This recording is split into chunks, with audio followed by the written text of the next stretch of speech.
Elections kick off in India.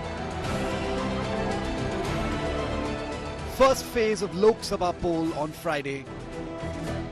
अगर आप गरीबी रेखा के नीचे हो 8,500 रुपया महीने का खटाखट खटाखट खटाखट खटाखट आता रहेगा। भाजपा सरकार ने गरीबों को 4 करोड़ पक्के घर बनाकर दिए। 102 constituencies across 21 states and union territories. 1,625 candidates, over 16 crore voters. The world's biggest democratic exercise. Decode the X factors of Mission 2024. डर तो पाप का होता है, ईमानदार को क्या डर होता है? जय श्री राम, जय जय Shri Ram. Political Rumble with Rajdeep Sardesai. Hello and welcome to the Political Rumble once again. The stage now set for round one of the battle for 2024. 102 constituencies spread across 21 states are set to go to the polls on Friday. This phase could set the tone for the battle ahead. Lots of key battles, and we will look at each of them closely with our experts joining us. And we will tell you the X factors that could decide the verdict in these battleground states. My guest joining me in the studio, Rashid Kidwai, author and political commentator, is with us. Sanjay Kumar, co-director Lokniti CSDS. He's been doing a lot of pollster work at the moment as a psephologist. Rajat Sethi, political commentator who's been associated in the past with BJP, and Rahul Verma, fellow at the Center for Policy Research, joining me, and also GC Shekhar, senior journalist based in Chennai. We'll be joined by many more voices from different parts because I'm going to go state by state. And let's start the political rumble today with the state which will vote tomorrow in entirety. Tamil Nadu, 39 seats of Tamil Nadu, one of Puducherry going to the polls. First, the X factors I want to put out. The fact that there is this strong Dravidian ethos that the DMK and allies have, is it too deep-rooted for the national parties like the BJP to make a mark? Will the AIDMK hold on to its vote? That's a big question. Can Annamalai of the BJP attract voters beyond a few urban pockets of Tamil Nadu? Can Prime Minister Modi's relentless Tamil Nadu push dilute the BJP's Hindi, Hindu, Hindustan party image? He's been there 9 times in the last 2 months. Let's start with you, GC Shekhar, since this is your home territory. Do you really believe that anything will change in Tamil Nadu? Last time it was a DMK sweep. Do we see DMK once again in pole position? Yeah, DMK is definitely in pole position. Let's not forget that DMK is not alone. It has 11 alliance partners. So DMK has never faced an election in Tamil Nadu on its own. So it has always ensured that it has a lot of allies to lean on, and it picks up votes from various parts, whether the minorities or specific castes or communities. So it makes sure that it always faces any alliance, any election with a very strong alliance. So DMK is definitely in pole position, but that doesn't mean it is not. There is no fight because Annamalai has ensured that the BJP is in for a big fight, and then he's really taken the battle to the next level because the BJP was always seen as a party that was identified with Nota. It was also seen as an also ran, and definitely Annamalai has made a difference. Even if he wins, if he's the sole winner from Coimbatore, that itself I think will mark a big boost for the BJP in Tamil Nadu. But I feel that the BJP front may pick up around 3 to 5 seats in tomorrow's elections. As far as the ADMK is concerned, it is trying to hold on to its vote share, but that has got diluted because the party is split 3 ways. It has got ADMK, which is with under Palaniswamy, it has ADMK under O Pannirselvam, and then ADMK under TTV Dinakaran. So the TTV Dinakaran and O Pannirselvam have joined hands with the BJP. So I think the ADMK is trying to make sure that it remains at least the number 2 party in Tamil Nadu, Right. which the BJP wants to displace. So that is a fight. The fight is essentially between BJP and ADMK for the second spot, and which will also decide who will be the challenger, main challenger in 2026 assembly elections. That's an interesting way to put it, that this is really in Tamil Nadu a battle for who will be the challenger. Sanjay Kumar, when I look at the numbers, not just the sweep last time, 38 out of 39 seats, but the voting percentage, 55% rock solid, and the possibility that the anti-DMK vote now may get split between the BJP, which could be in double digits in vote share, and the AIDMK under Palanisamy. Do you therefore believe that this is one of the easier states for a pollster to call? Not sure whether this is one of the easiest states for the pollsters to call. There are states where it could be much easier. If I have to, the size of the state may be different.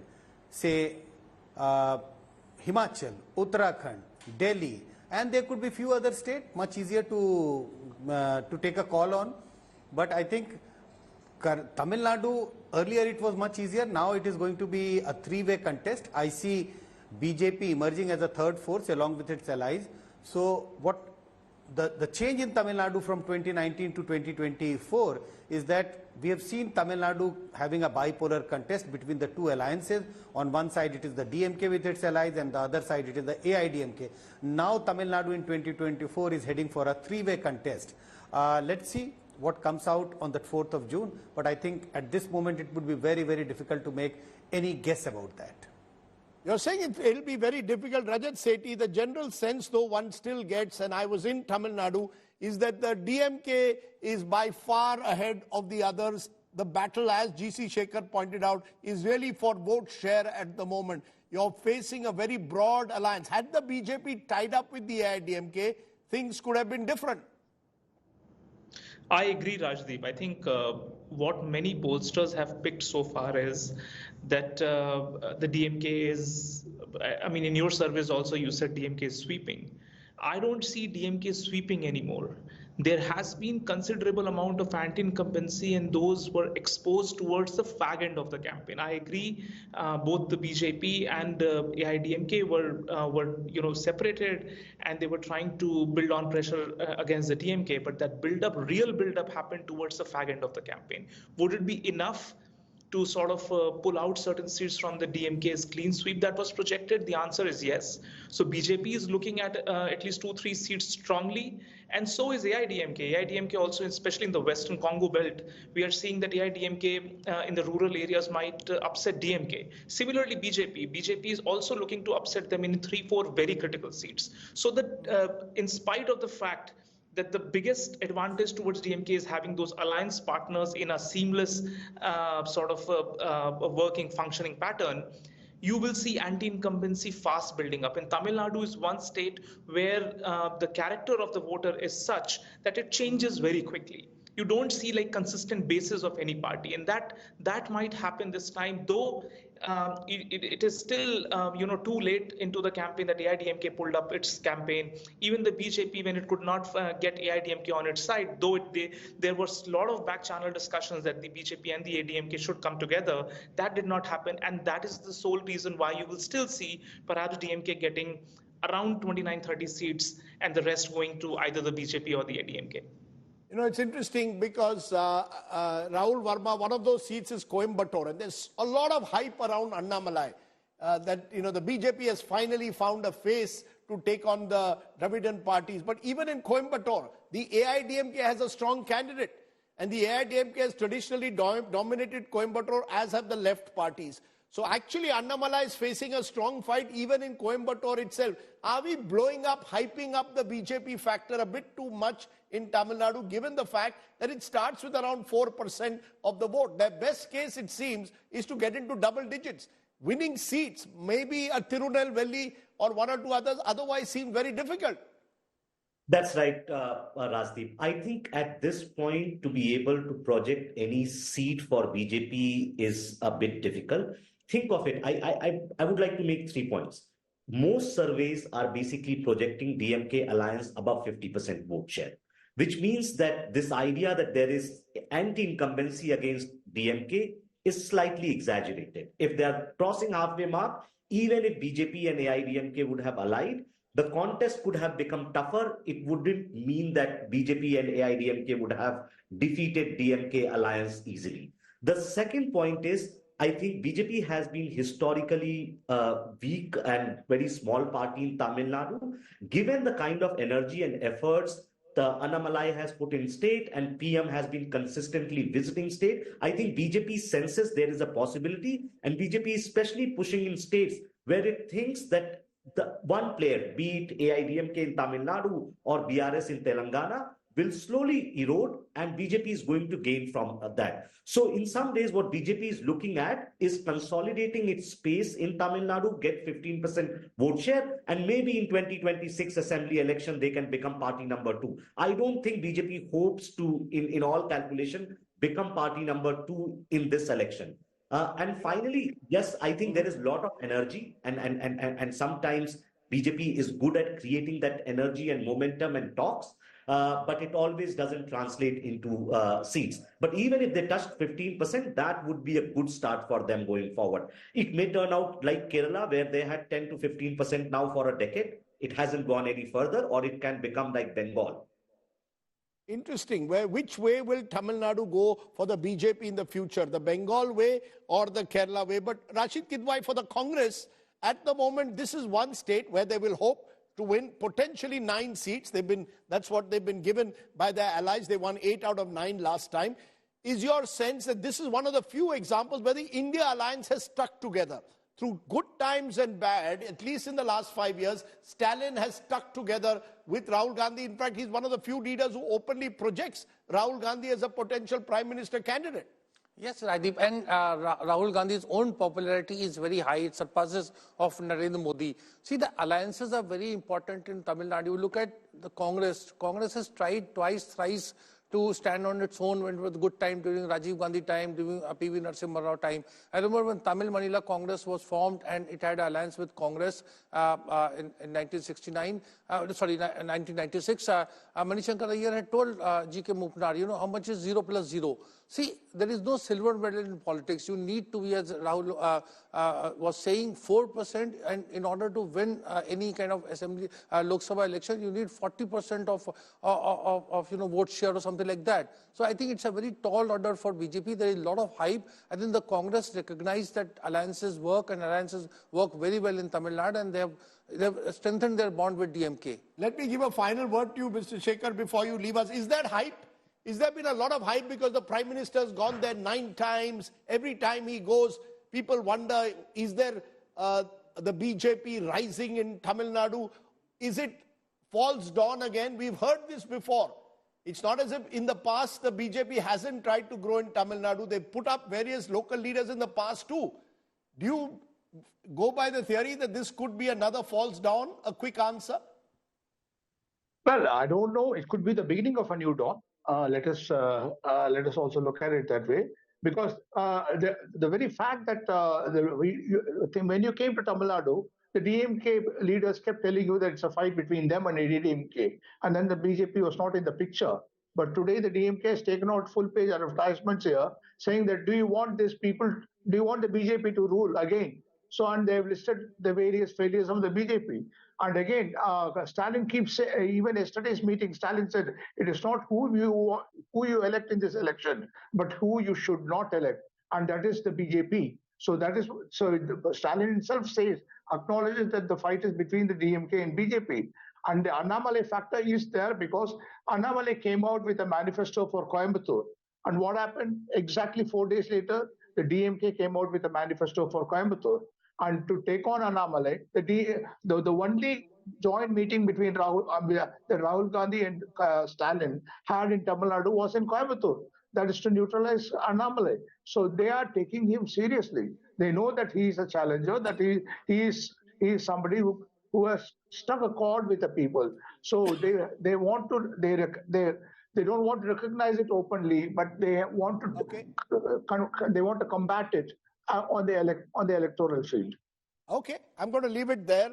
I want to give my verdict before we move on, because it's one of the few states that I did travel to. I've already traveled to. I'm going to be traveling to several other states as well. But in Tamil Nadu, the sense I got, advantage DMK alliance by a big margin. And the reason for that is the divided opposition vote. Yes, the BJP is getting traction. Yes, there's enthusiasm, especially among the young, for Annamalai. But can it translate into seats at the moment? I would be extremely skeptical of the BJP winning more than a couple of seats at best. And the AIDMK, in my view, is the dark horse. Palanisamy has revived that party. And you will actually see in some seats the AIDMK very much in the race in Tamil Nadu. So do not rule out strong regional parties like the AIDMK. They are not going to get wiped out, in my view, in this election. All eyes, therefore, on Tamil Nadu, which is why we started from there. Thanks very much, Shekhar. Let's move on, because we're turning to now the Hindi heartland, Central and North India. Lots of states voting, beginning with the battleground state of Uttar Pradesh. Remember, we have Western Uttar Pradesh voting in tomorrow's elections, and therefore all eyes will be on those seats of Western Uttar Pradesh. The question, will the BJP alliance with the Rashtriya Lok Dal of Jayant Chaudhary, Charan Singh's grandson, soften the Jats and farmer anger? Is that going to help? The Modi-Yogi double engine talks of welfareism. Does that make the BJP unbeatable as they've been in Uttar Pradesh since 2014? Is Mandir a factor in polls in Uttar Pradesh? Remember, this is Western UP that's going to the polls. Without Mayawati, and she is a factor in Western UP, can the Samajwadi Party and Congress pose a serious challenge to the BJP? I want to go first to our pollster.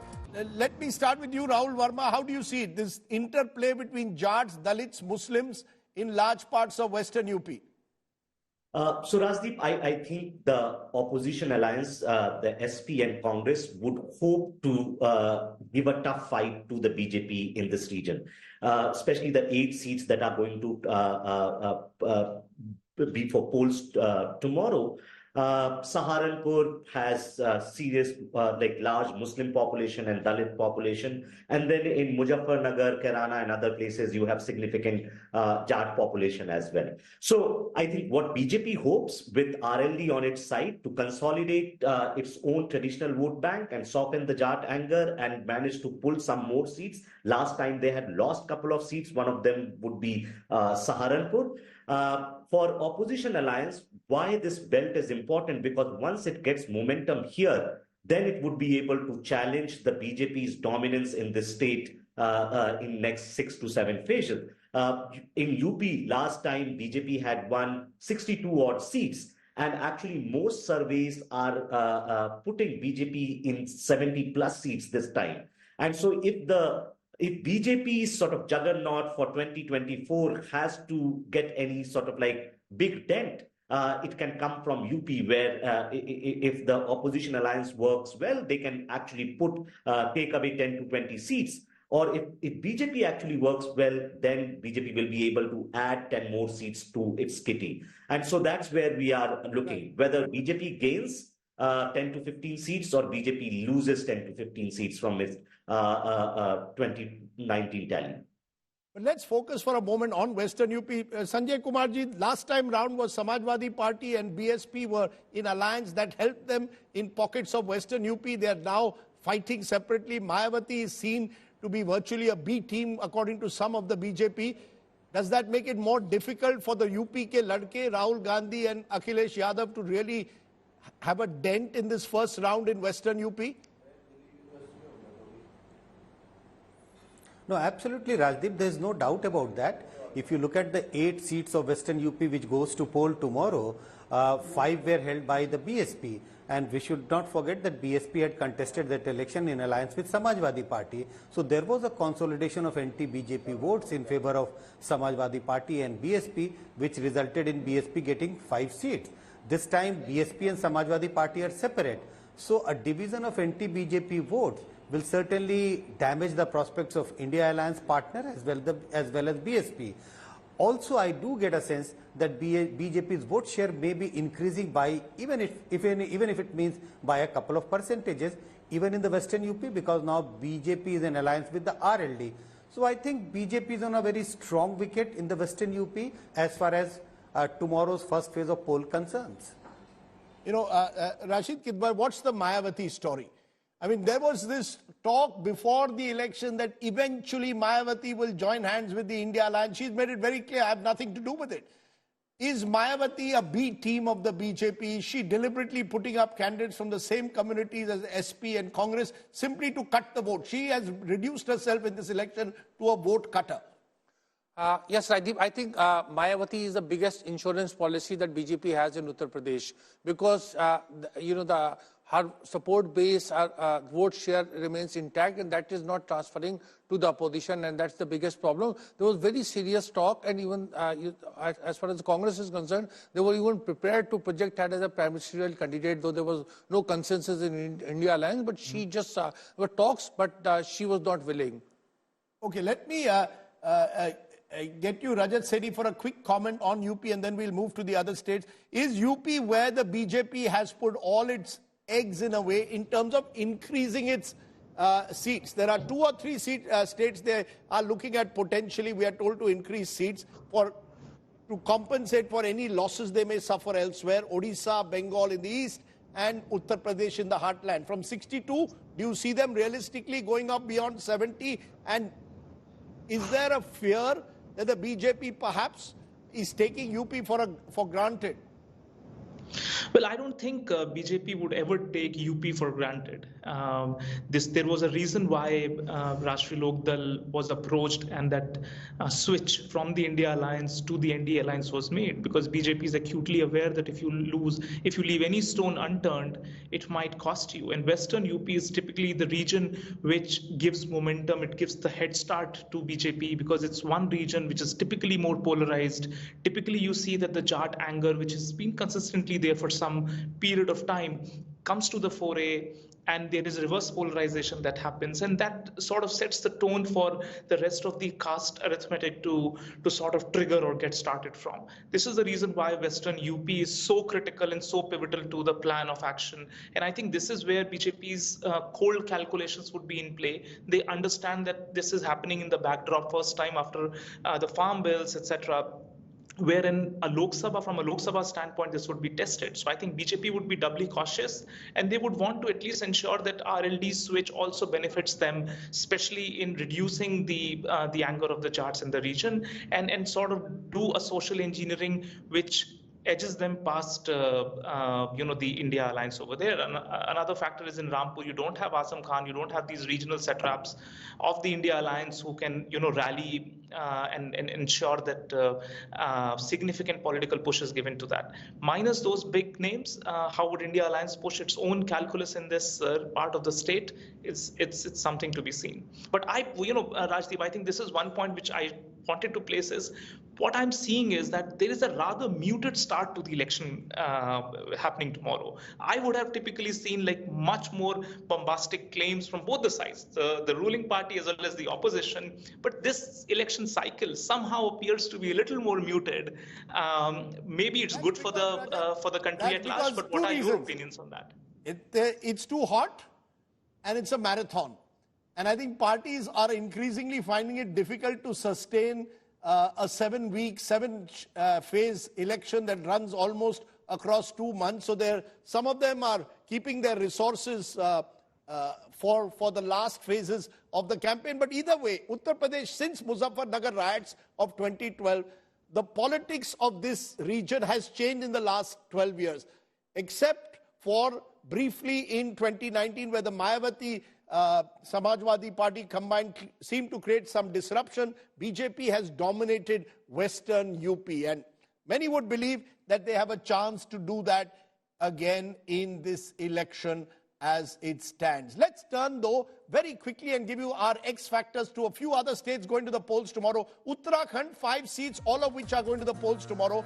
The question we'll raise there is the Modi factor dominant in Uttarakhand. Every election we've seen BJP getting over 50% of the votes here. Will the welfare schemes for women have an impact? Our post polls in Uttarakhand have shown women are voting in large numbers for the BJP here. But will anger over the Agnipath scheme hurt the BJP here?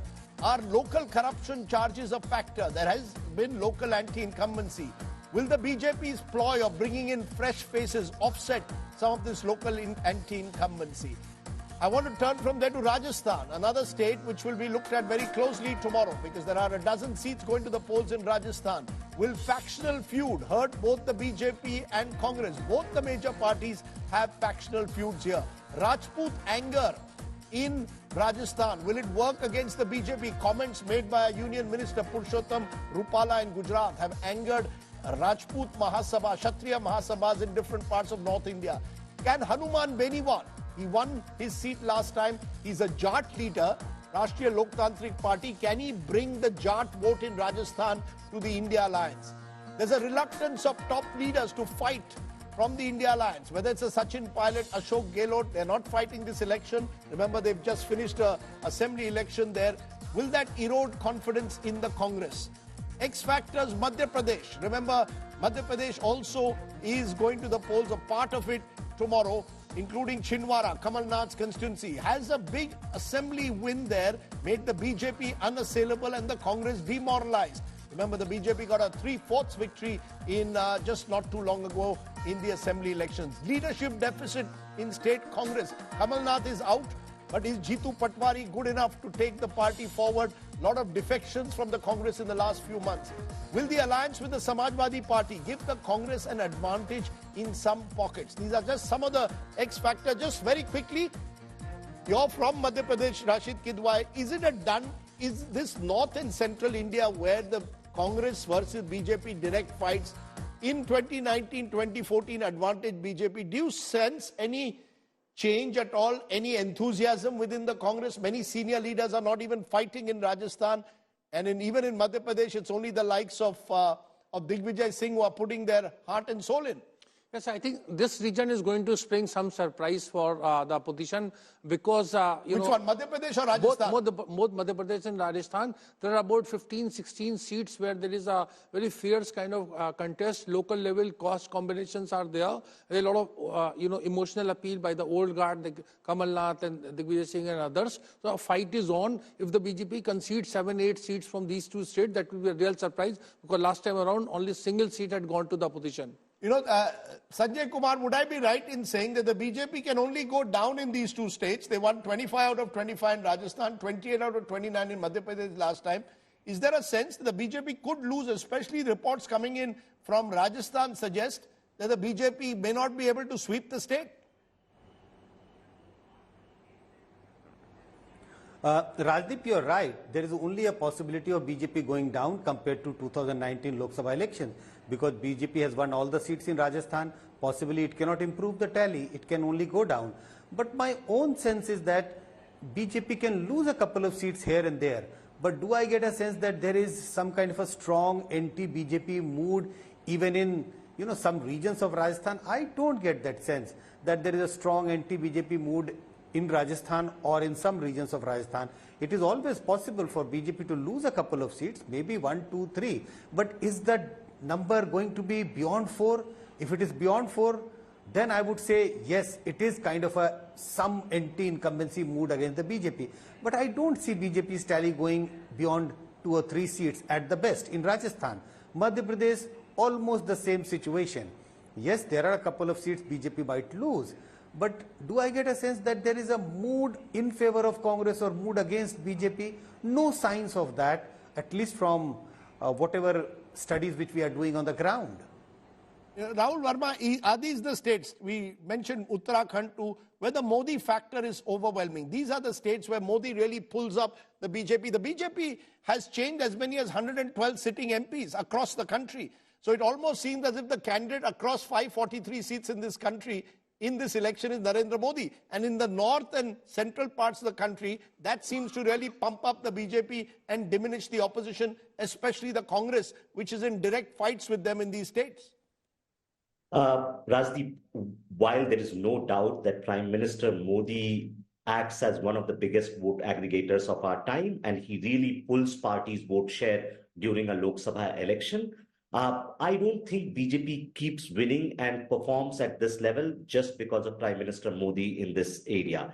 BJP in last few years or last few decades in some of these states have also become organizationally very, very strong. So think of a Madhya Pradesh, where BJP has been in power for more than 15 years, or Uttarakhand, where they are going to be in power for now like more than 5-6 years and 10th year. So once a party is in power for that long, it becomes organizationally very strong, and its ability to mobilize on certain other parameters also increases. Whereas Congress, on the other hand, in this part is facing organizational atrophy. And so, like, many things are going in favor of BJP in these states. It has a better organizational machinery, larger social catchment pool to get votes, and plus leadership, plus all kinds of resources. So yes, Modi remains one factor, but there are other things also which is helping them to sweep this state. It's not that BJP is winning there, it's sweeping these states. That's right. I mean, if you look at the average of their vote percentage, Lok Sabha, in a state like Uttarakhand, it goes over 55%. So when you're consistently scoring over 55%, makes it very difficult for their rivals. Let's turn from there to the other state which is kicking off its 5-phase schedule, the second biggest state in the country, Maharashtra. And remember, Maharashtra could become one of the swing states of this election. If the opposition has to have any chance in 2024 of upsetting the Modi juggernaut, it must come in states like Maharashtra. 48 seats on offer, and it's starting with a half a dozen seats in Vidarbha. Remember, Vidarbha is where the voting will take place, in and around Nagpur. Nitin Gadkari contesting from Nagpur. The big questions, of course, here now. Can the Congress defeat the BJP in direct fights in Vidarbha? There's a Maharashtra Vikas Aghadi, NCP, Shiv Sena, Uddhav Thackeray and Congress. But these are Congress seats that they have to fight in Vidarbha. Will Prakash Ambedkar, the Dalit leader, will he play spoiler? He's not become part of the India alliance. So will he do to the Congress what Mayawati could be doing to their alliance in Uttar Pradesh, play spoiler? How will the Maratha versus OBC quota battle play out? Maratha reservations has become a big issue, especially among the young. Is agrarian distress a factor? Large parts of Maharashtra have been drought affected in recent times. My panel is now joined by senior journalist, editor of Lok Satta, Girish Kuber is joining us. And I want to come to you straight, Girish. I've been calling this a swing state. Maharashtra is arguably the most complex, complicated state of 2024 just because the alliances have shifted so dramatically. How do you see it? Is Vidarbha an area where it is Congress versus BJP, and that's where BJP will hope to have the edge? When you get into the Shiv Sena NCP pockets, it may be more difficult. Yeah, it is indeed. It's indeed a swing state, and Vidarbha actually represents that. Vidarbha, for the first time after 1999, where Congress and BJP will be face to face with each other. And history suggests that whenever there is a direct fight, it has always helped Congress, at least in Vidarbha. So opposition can have some hope. Number one. Number two is that the choice of candidates. Maratha issue has a different angle when it comes to Vidarbha.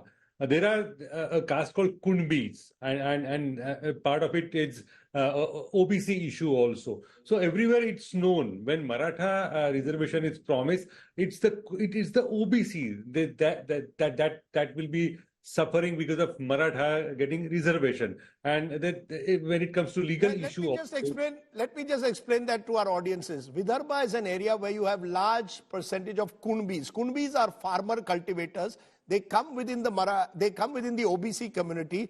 Some of them have, through Sanskritization, made themselves Marathas over the years. But in Vidarbha, they are primarily Kunbis getting OBC benefits, and they are actually challenging the Marathas and saying Marathas cannot get OBC benefits. But go ahead, Girish. What you are saying, from what I gather, is that quota politics will play out very differently in Vidarbha, correct, which also is suffering from agrarian distress. Correct. But this issue, as of now, this reservation issue is extremely important in Vidarbha. And why it is politically significant? Because Congress has fielded all candidates. Congress says all candidates are Kunbis from the local region. So this is going to impact the BJP because the OBCs know if Marathas are granted reservation, it's the same pie. They will have to share the space with them. But do you see someone like a Prakash Ambedkar playing spoiler? Yes.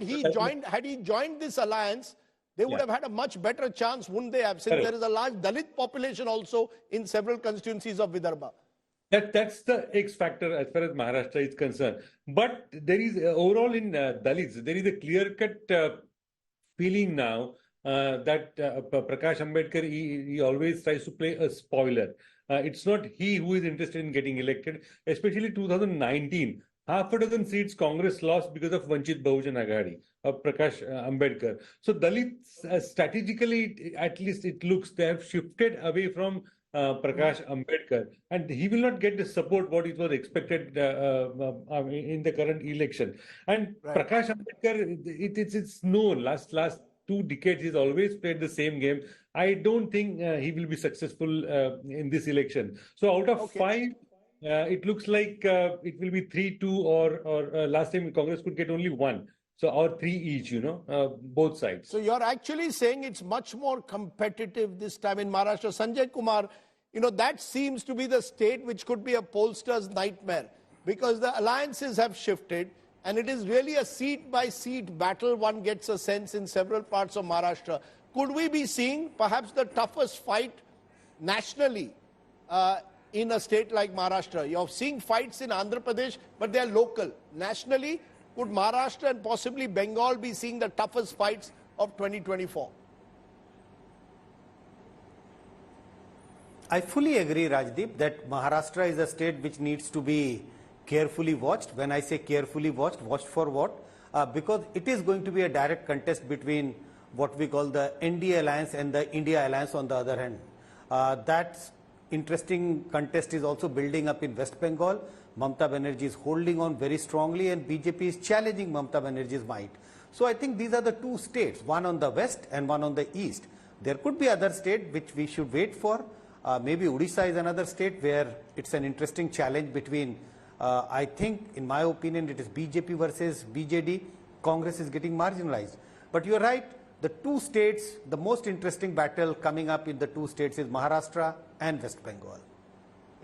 Rashid Gidwai, from a Congress India alliance perspective, we discussed Tamil Nadu, where they expect to do well. Maharashtra is a state of opportunity for them. Do you get a sense that the Congress has spent enough time in focusing on a strategy for Maharashtra? The sense one gets is the Shiv Sena, Uddhav Balasaheb Thackeray and Sharad Pawar have got the bulk of the better seats. The Congress hasn't got its act fully together in Maharashtra. Yes, Mr. Rajdeep, for opposition point of view, it's Maharashtra is a karo or maro kind of thing. See, karo ya maro. Karo ya maro. So that's the thing. It's the second largest state. A lot of stake. The alliance, as you were mentioning about, the chemistry between M.K. Stalin and Rahul Gandhi. Similarly, MV has stood, very, formidable. Sharad Pawar, Uddhav Thackeray and Congress. There were a lot of attempts were there to break, and there were a lot of whisper campaigns were also there, but nothing worked. So opposition is very strong. All depends upon the kind of seats which are going to poll tomorrow. It depends upon the kind of, caste equations. If Dalit, Muslims and Kunbi, they come together, then, India Alliance will have a reasons to smile. Rahul Verma, the BJP hopes to grow in Uttar Pradesh. They got 62 out of 80 last time. They had faced a formidable BSP-SP alliance and still got 62. In Maharashtra, on the other hand, it's for the opposition to grow. They only had 6 seats out of 48. So the sky is the limit. Rajdeep, Maharashtra is going to be most interesting election with most boring outcome. We are making a contest out of nothing. Let me give you one statistics which will, in 25 seats with BJP contested in Maharashtra, their total vote share was 1 crore 50 lakh. Congress contested 25 seats, their total vote share was 87 lakh. NCP contested 19 seats, their total vote share was 83 lakhs. You add them up, BJP is still like 1.5 and Congress NCP combined was 1.6. So given the kind of gap that exists between BJP and now the sort of like fractured Congress, split NCP and split sort of Shiv Sena, yes, because we don't know what's happening on the ground, we are more curious and excited. But given the arithmetic of this election, I don't think it would be completely reverse as we are talking about. BJP. You're saying arithmetic is now firmly with the BJP since they've managed to break two of the regional parties and get them to their side. Congress on its own cannot compete with the BJP. Yeah, because Congress, think of it, like the person who won in Maharashtra has now crossed over and joined BJP, even in the 2019 wave. So people who could win Maharashtra for Congress party during the Modi wave of 2019, they have left the party and joined. People who could have contested like Devra has left the party. So all like these three parties of the Mahagathbandhan or the opposition alliance have been weakened considerably. And given the weakness of parties, I don't think you will see a reversal of the story last time. BJP had 23 seats. It may lose one or two, but I don't think it's going to go that far in the other direction that we think Maharashtra is going to change the 2024 outcome. Okay, Girish Kuber wants a final word before we move on to our next state. Girish, do you go along with what Rahul Verma is saying, that the arithmetic is still now very firmly with the BJP-led alliance? They've managed to break the two regional parties. Or are you seeing chemistry on the ground, a sense of anti-BJP sentiment in Maharashtra because of the manner in which governments have been toppled? Correct. And elections is something more than arithmetic. And that's how the things are going. If they were so sure of getting these many people, they wouldn't have tried for more defections, number one. Number two, everybody in Maharashtra, at least seen and experiencing, Ajit Pawar is getting no traction outside certain pockets, very few one. Similar is with Eknath Shinde, the former Shiv Sena guy. He is not even in Mumbai. So that's exactly the reason BJP and the UT, NCP and Shiv Sena, they haven't been able to announce even the seat sharing. Forget candidates. When we are facing the first round of polls tomorrow, the BJP is not able to announce the seat sharing. So these are the signs. Are you telling me, in your view, therefore, as things stand today, the MVA may be ahead of the BJP-led alliance? Not ahead, but it will be a tough fight. Last time they were 42 with the Sena BJP. I don't think that it will be something more than even 30 for the Sena BJP alliance. Okay, so there is a potential. Maharashtra is a state we will look at very, very closely because not just because it's one of my home states, but also because even though Rahul Verma says that we are making too much out of what happens in Maharashtra, because so much has changed in a state, it does give a sense at least of competition on the ground. So I think that's one stand. Vidarbha, of course, will see direct BJP Congress fights in most of the seats there. So we'll have to see how that plays out. Over 5 phases, the mood could well change in different regions of Maharashtra. Appreciate Girish Kuber for joining me. Let me turn now to our final region that I want to focus on, which is the Northeast. I know there are parts of Bihar also going to the polls, but we'll look at that in a future show. I want to look at Northeast because remember, so little is often focused upon, but yet it remains a major part of the country. Has the BJP become the dominant national party of the Northeast, as recent elections have suggested? Will the Manipur violence be an issue beyond the state? 2 Lok Sabha seats in Manipur, part of 1 seat are going to the polls tomorrow. Does the BJP's access to resources give it a huge advantage in the Northeast? Usually parties often align regional parties there with whoever is in power in the center. Is Hemanta Biswa Sarma now in complete control of Assam in particular? Parts of Assam are going to the polls tomorrow. With us now is Kaushik Deka, our expert, in-house expert, India Today Northeast and India Today editor. Kaushik, what's your sense? This is one area again where the BJP will hope to dominate. Do you see anything changing between 2019 and 2024, given that we've seen this violence in Manipur in particular? I don't see much change. In fact, in Assam, the BJP tally may go up actually. It was 9 seats last time. BJP had 9 out of... yes, 9 out of 14. 14. This time you expect them to go higher in Assam? It could be at least 11 in Assam.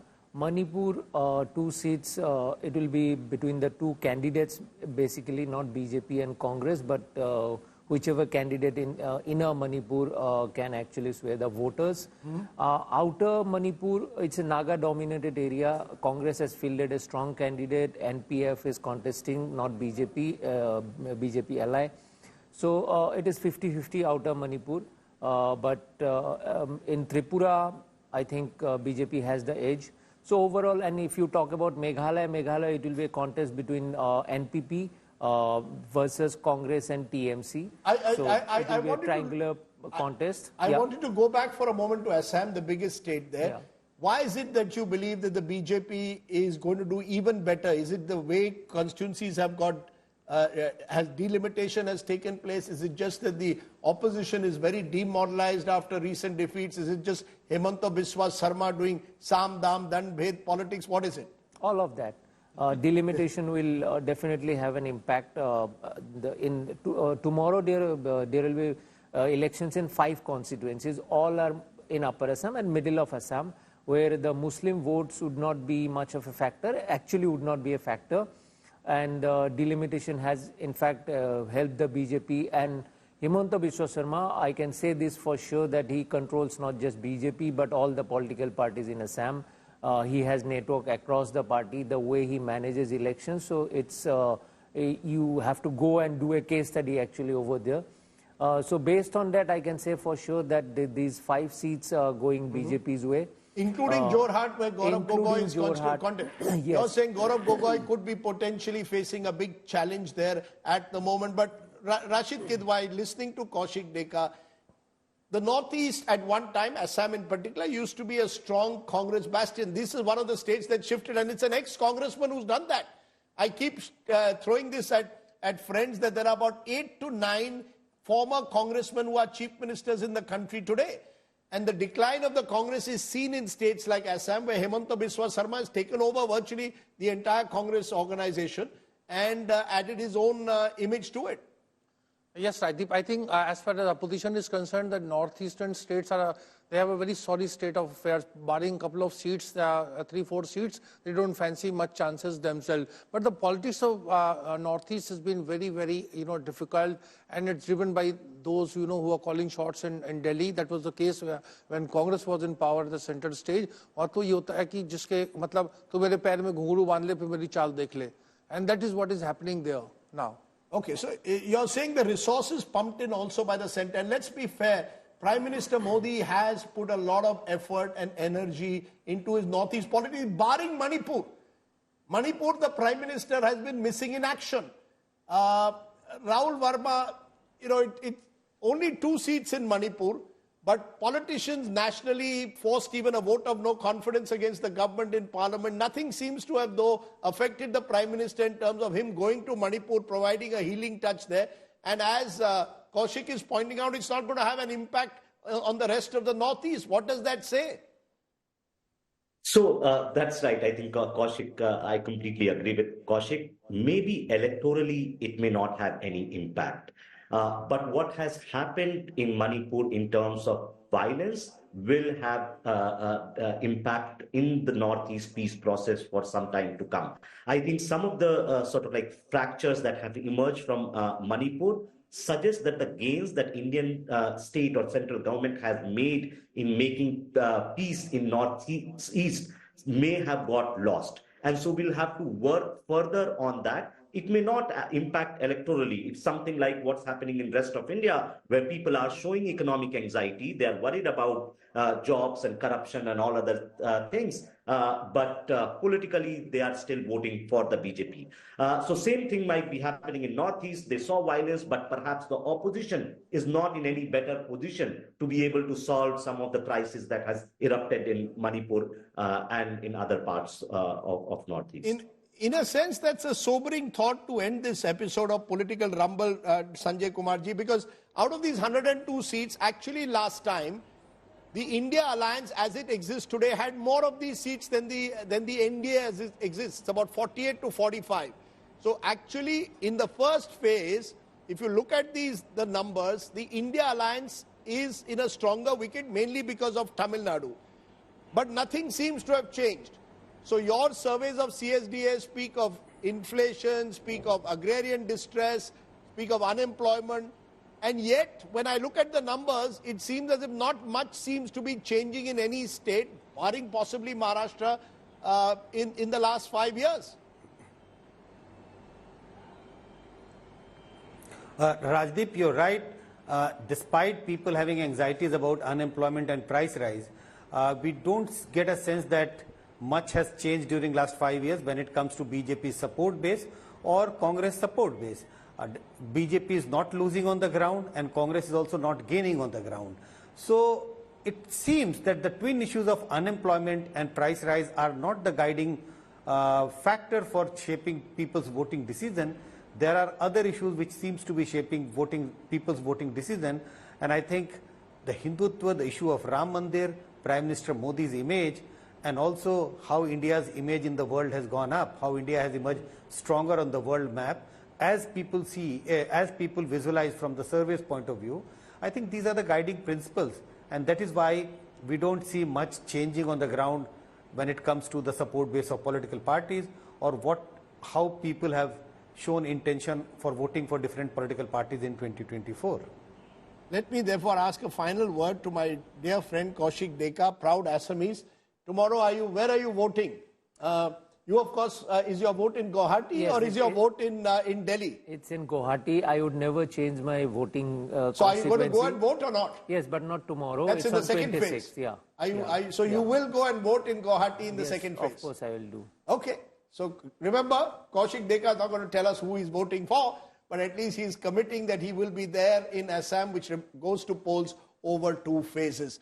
I appreciate all my guests joining us on the Political Rumble. The stage has been set for the battle for 2024. More than 96 crore voters are eligible to vote.